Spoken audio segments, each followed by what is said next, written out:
I'm not going to talk about congestion pricing. I'm not going to talk about the UAW. Oh, I wanted to talk about this. So here, let's talk about what the fuck's going on with the Young Thug trial, because there's some crazy updates here. Shouts out to THUGGERDAILY for keeping us up to date on the latest of the Young Thug trial. I'm not the only one here. There's quite a few other lawyers that want to be present in the court. There's about 20, 25. The challenge is I have space allocations, as I told you. So, Dog and pony show up in this bitch. take Mr. Steele into custody, please.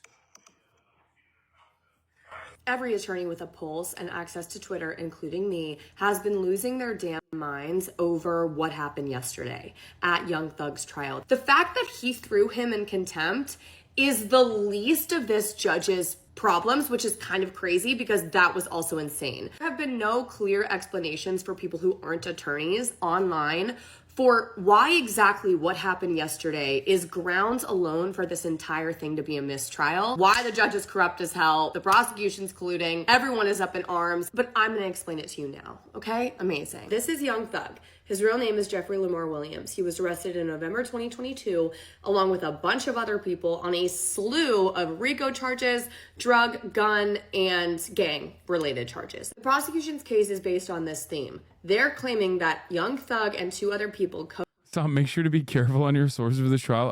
I recommend the Thuggington Post. You're right. There's a lot of Young Thug related fan accounts out there, and some of them are committing journalistic malpractice.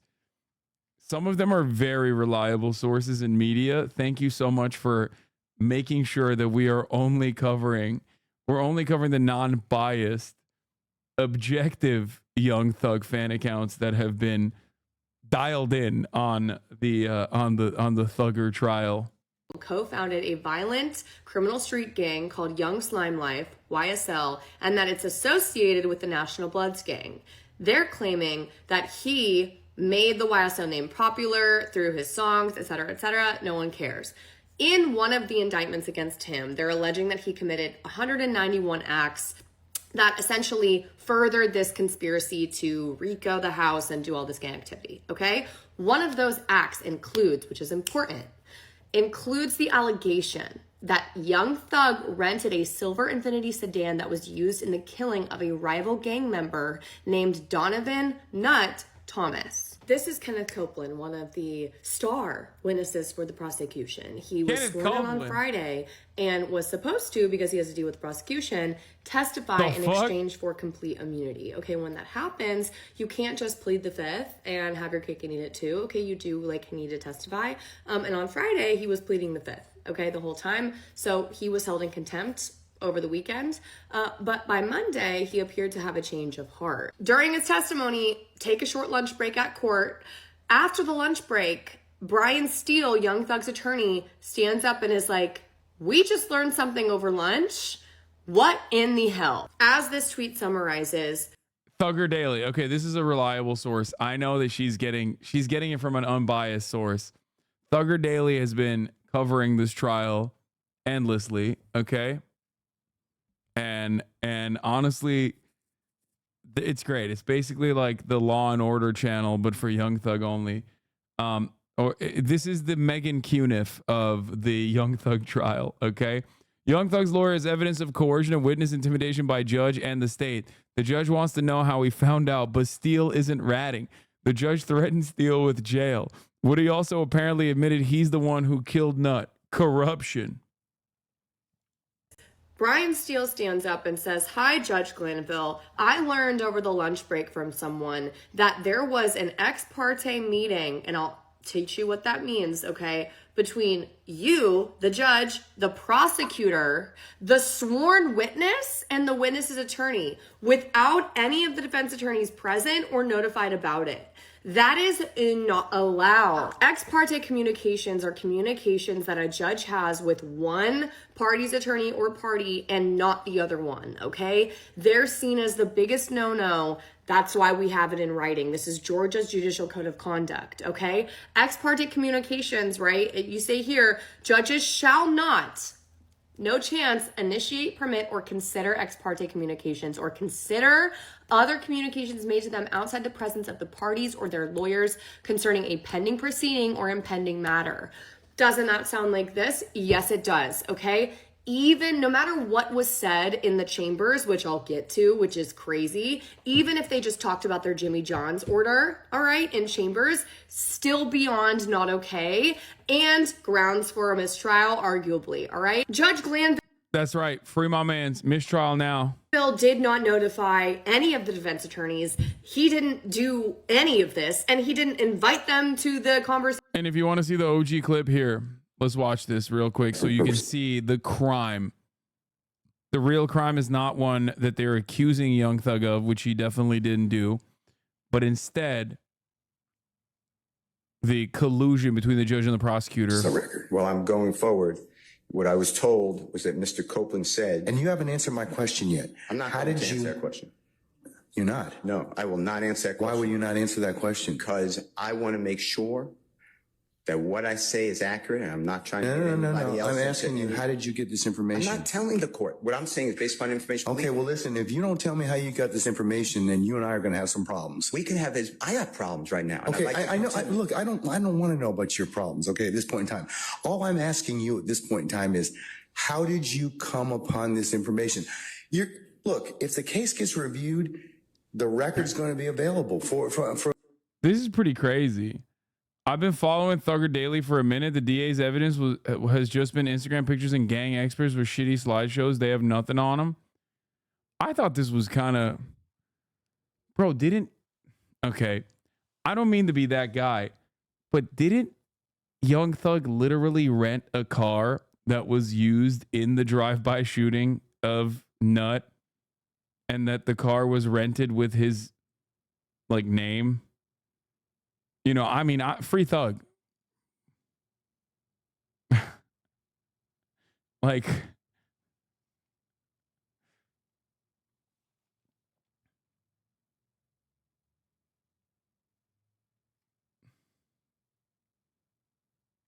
the problem is that RICO charges paired up with like using rap lyrics. I think a lot of people have made jokes about it and been like, lol, rap snitches, lol, you know, basically revealing their crimes and yada, yada. I think overall, and I've said this from the jump, is that's ridiculous. RICO already is like ridiculous to apply in a fucking record label situation. And I know everybody uses the MF Doom lyrics, like I said, but ultimately I think it's fucking insane to use free speech, rap lyrics, artistic expression, specifically in this situation. Like I don't understand why that is even remotely allowed. But anyway, that's neither here nor there. If their entire cases specifically designed around RICO, which is already like a fairly loose connection, and the consideration that like his record label is a gang, which is also ridiculous. And then beyond that, the only evidence they have is rap lyrics, then that's ridiculous. It's bullshit. But I thought that they had some pretty solid evidence as far as tying Young Thug to a certain degree to a crime. For our appellate court and for whatever reason. But it's disturbing that how somehow you have surreptitiously gotten information in regards to the court's private ex parte conversation with a party. I mean, a witness who was sworn in Friday. The court's telling, this is what I was told. If this is not true, not true. This court handed Mr. Copeland. Tell me how you got the information. Listen, whatever you want to do. Tell me how you got the information, then we can go ahead and go forward. I'm not going to say that. What I'm going to say is this. I was told, and I hope this concerns the court. It concerns me that you have proprietary information. Why is it or proprietary? Information that you should not be having that was ex parte. Why? With a party. Why? State of Georgia. How about the witness? How about Mr. Copeland, who supposedly announced he's not testifying and he'll sit for 2 years, and then supposedly this honorable court, or excuse me, let me rephrase that. This court supposedly said, I can hold you until the end of this trial. Ms. Hilton supposedly said, actually, all of the defendants and then all 26 people are disposed of. If that's true, what this is coercion, witness intimidation, ex parte communications that we have a Bro, what the fuck are they doing in Georgia? Like, what are they doing down there?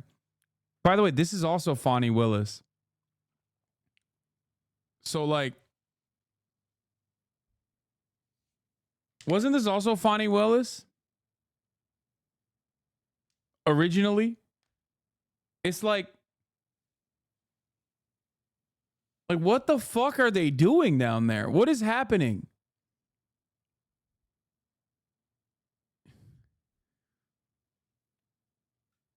And she fucked up the bag for the Trump trial. Like, I'm so mad. I'm actually so mad about Fonnie. Like, you couldn't just like keep it in your pants. You couldn't. You had to give him, like, the thing is, the Trump camp was going to look for anything that they could fucking tangibly get their hands on. They were going to use that to push this goddamn case beyond the election date. Okay. And then you turned around and you gave him something. Like, I will never forgive. And it's not even because, like, I think this trial would have brought down Donald Trump or anything. Like, you fucked my content, Fonnie. You fucked my content. You had the RICO for Trump, dead to rights, and you had to go and throw it around. You had to fucking fumble the bag in the process and deny us a televised court proceeding in a state court for a former president. A state court, which means that he couldn't even get pardoned unless he went to Brian Kemp, the governor, who he fucking hates. Like, it was so perfectly poetic. And it fucked everything up, dude. There is no dick that is that good, okay? No dick that is good enough to fuck up the bag this way. Oh.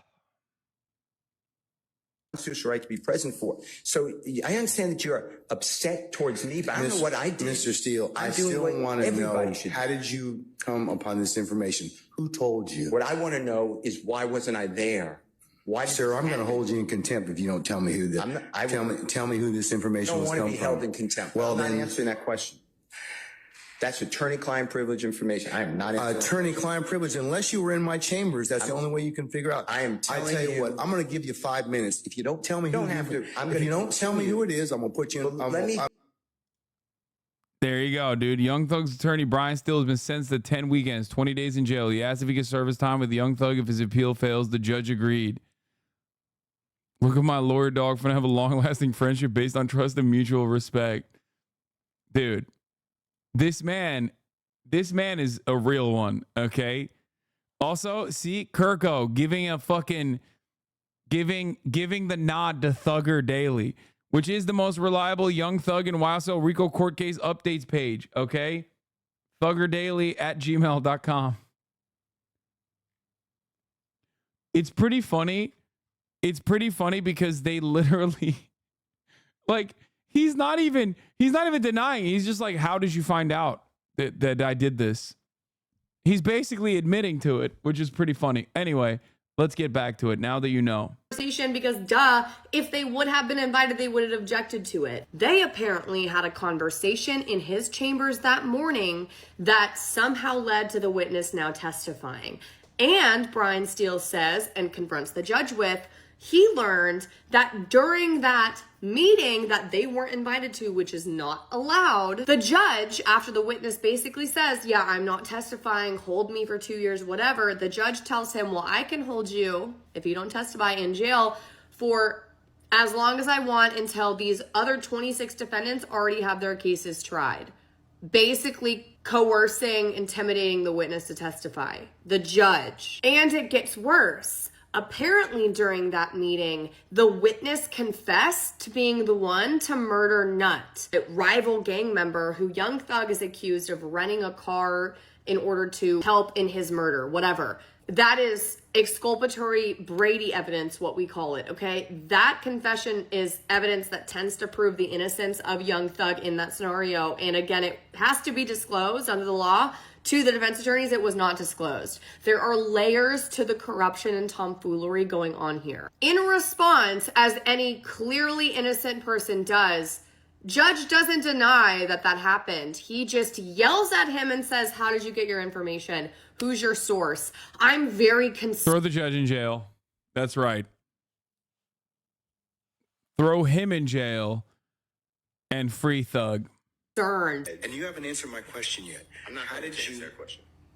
You're not? No, I will not answer that question. Why will you not answer that question? Because I want to make sure that what I say is accurate. I'm not trying to get anybody else. I'm asking you, how did you get this information? Throw the judge in jail. Make Young Thug the new judge. There you go. Justice served. I'm not telling the court. What I'm saying is based on information. Okay, well, listen, if you don't tell me how you got this information, then something as is how did you come upon this information? Look. Imagine you're accused of something as serious as witness tampering in an active pending trial. And your response isn't to deny the allegations, it is to badger the attorney about who his source is. And in doing so, throughout, you can watch the video, it's very clear that he's hinting at the fact that, yeah, all that did for sure happen. What? Brian Steele refuses to tell him. Of course he does. Brian Steele says, this is a violation of my client's constitutional rights because he has a constitutional right to be there for every phase of the trial and he wasn't there in that back room, so that's a violation. So many rules being broken here, it's not even funny. So Judge Glanville has no grounds to force Brian Steele to tell him who the source is, but that's what he's sticking on. Pursuant to Rule 1.6 of the Rules of Professional Conduct, which is what all of us attorneys are bound to follow, okay, we have to. Everything you learn through the course of your representation of a client is confidential, meaning you cannot disclose it without a court order subpoena.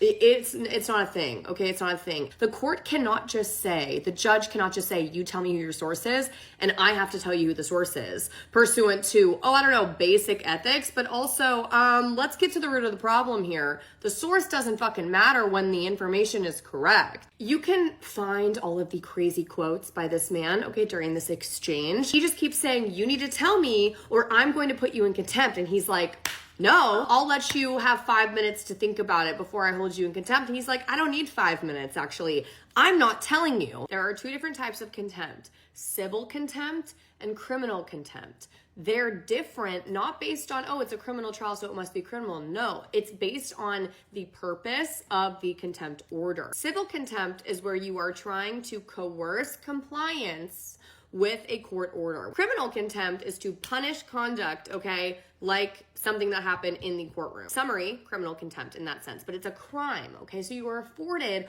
all of the due process rights that anyone accused of a crime are afforded, and it has to be proven beyond a reasonable doubt.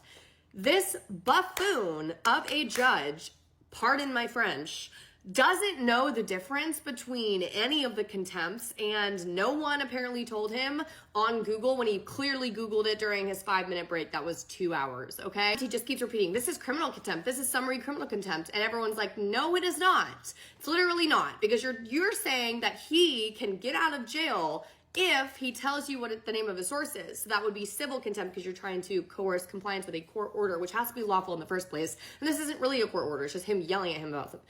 You get it. Criminal contempt is where you are punishing behavior, okay? So he has to be disrupting or preventing justice from happening in the courtroom. If anything, he's the only one trying to have it happen.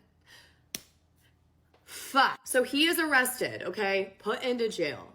Immediately, 25 defense attorneys, okay? And the president of the Georgia bar, defense attorney bar, I'm sorry if I'm saying that wrong, comes in, okay? Her name is Ashley Merchant, and she comes in his defense, like to represent him. And she hands the judge's ass to him in a very professional, correct way, and basically explains the difference between civil contempt and criminal contempt to him, the importance between the two, and says he's entitled to a hearing, okay? Notice, opportunity to be heard, counsel, all of that, and he says, no, he's not. No, this is sua sponte criminal contempt. He doesn't have a right to appeal this. No, he won't get a written order. Buzzer, wrong. He is entitled to appeal it. He is entitled to a written order, a very specific written order. There's so many things. Essentially, the summary of it is he's sentenced to 20 days on the weekends to serve in jail, okay, for criminal contempt. And he asked, can I serve it with my client? Isn't this literally Trump's team, by the way? Like in Georgia? Let's see. He's hiring Steven Sado.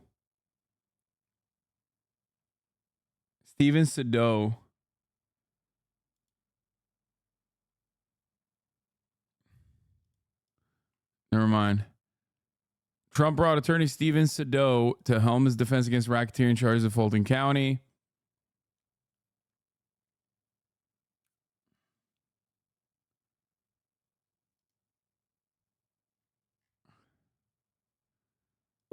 Who told him this? That's all. Yo, watch this shit. The way this lawyer is getting his ass. Judge Glanville is scrambling. The woman is the president of the Georgia Criminal Defense Attorneys Association. She brought 20, count them, 20 lawyers to back her up. I'm not asking him to release or otherwise tell any conversations, but I just want him to tell me that. And Judge, so that's what you want, but that does not conflate to a contempt. Your desire for him to answer your question does not mean that you have the power to hold him in contempt. So you can come into court, Mr. Merton, and not answer a question he in the court and not be held. He replaced Drew Findling with Steven Sado.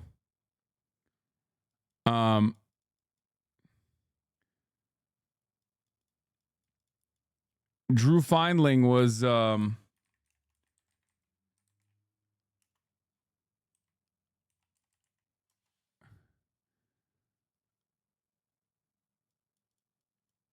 I think he was he Gucci Mane's lawyer? Trump fires Atlanta lawyer swapping with lawyer who rep Gucci Mane. Oh, Trump fires Atlanta attorney swapping lawyer who rep Gucci Mane for Gunnas. So he had Gucci Mane's lawyer, Findling, and then he swapped him for Gunna's lawyer, who is Drew Findling, who was representing Gucci Mane, Offset, and others, and is often called a $1 billion lawyer for Steve Sado, who was worked with Rick Ross and recently got Gunna out of prison. So he went with Gunna's lawyer instead.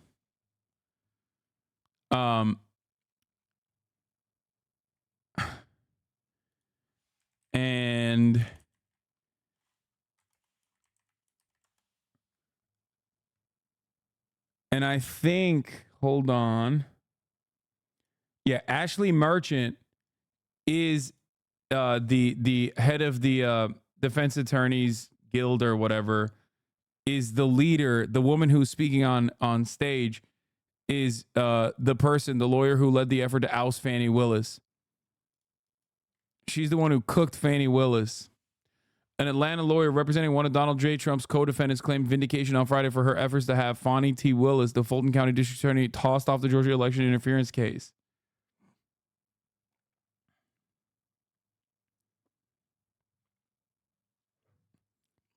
Yeah.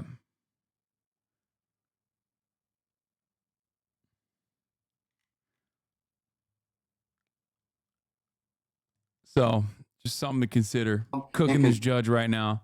Tim? If it's a question that the court is not permitted to ask, yes. Okay, well, this is a question the court's permitted to ask. Bro, I knew as soon as as soon as DJ Academics was like, I love Fani Willis, that's my girl, I was like, oh shit, we're so fucking cooked. Remember when we were having a conversation, me and DJ Academics? And he was like excited that Fani Willis was tossing out these Ricos like it was candy. And it's our position, if we had a hearing, we could explain to the court why he is not required. First of all, the court Yeah, he called her the queen. He's a Queen Fonnie Or Willis. accused him of eavesdropping. That is a crime. He has a Fifth Amendment privilege against answering those questions. Rule 1.6 protects all confidential information that is gained not from your client, but in representation of your client.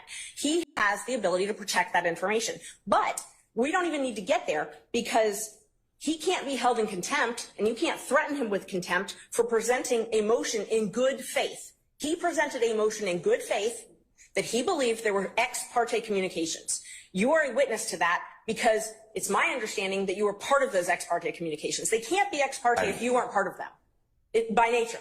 Okay. Well. You have to be involved. Therefore, you have to be a witness. So you are a witness. You cannot also. But you got the information. But here's the thing: you got the information allegedly from an improper methodology. I'm not saying that he eavesdropped. Okay, I said that one of the things is it's either one of two ways. He either eavesdropped, which I don't believe he did at all. I don't believe that for a minute. But I do believe that somebody did tell him what was the sum and substance of the court's conversations, and that would not be permissible. Judge, let's just back up for a second. He makes a motion because he has reason to believe that there were ex parte communications made. The court has a duty, if there are ex parte communications made, to alert counsel. He shouldn't have had to learn it from wherever he learned it. I think that he caused that particular circumstance. I think that he had a conversation. I'm not gonna lie, I fucking love lawyers when they do shit like this. It's just, you really need one on your fucking corner. You really need one like this on your corner. I love this shit. In the same cell as him as Young Thug so that we can prepare our case. And the judge said, sure. And as he's being led in cuffs out of the courtroom, he's making all these motions. He did everything he possibly could and was such a G about it. And the moment, like the millisecond that the judge, issued his shitty, horribly written bullshit order of contempt that has no foundation in law or logic, his wife, Colette Steele, is representing him because they're both attorneys on his appeal, immediately files the notice of appeal. It's not appealable. We just did. And today they have just continued the witness's testimony and continued trial as if nothing has happened. The appeal's going to go through hopefully quickly.